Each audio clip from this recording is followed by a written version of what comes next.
دا د میش کوم چې مچۍ فارم دا لکه داسې وي چې یوه کلوني وي. کلوني کې هماها یو مشر وي کور کې، هغې په واسطې سره دی دا یو خپل امیر ده، هغه دی ته ټولې د اوبې سیسټم ورکوي او د ګوبینه اشاره ورکوي چې داسې دا ګوبین ده. لکه داسې دی خپل یو ملک ده هغه ټول سیسټم د کور د کلوني هغه چلوي. نو دا بیا لوړ شي بیرې سیزن وي، بیرې سیزن کې بیره ګوبین راوړي، او بیا پلو سیزن وي بیا میش ته مختصر دا میش ته په ساینس کې دا شایلي دي که نه چې ټیم کې دا بیره لاګي دا موسم کې او دا شوتاره لاګي او دا یې د مطلب چې لچی سیزن سفیدا ورته یایي که نه چې دا هغې ګوبین ده. نو به میش هغې موسمن ته هغه ګوبین وري بیا هغه بیټ ناکیم چې دا هغې خوشبو لري رس ولري داسې د اوبه ملاوټ سره کوي، هغه خپل د حرارت سره خپل سیسټم سره هغه بیا د اوبه سره مکس کوي. څومره کلونی کې چې مچۍ ډېرې وي هغه د ګوبین زر جوړوي او بل هغه ګوبین کوالټي هم ډېر ښایسته جوړوي. چې کله د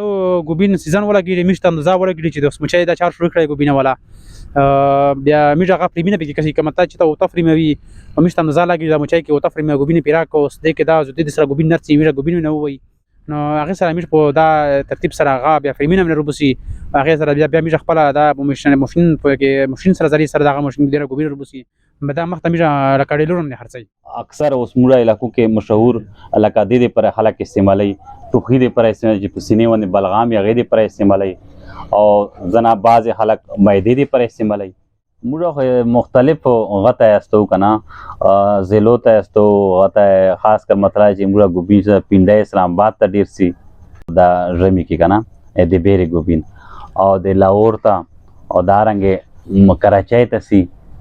سین حیدرآباد ته کویټ ته دې ته موږ استو مختلف علاقو ته. دې دپاره حکومت یا هیڅ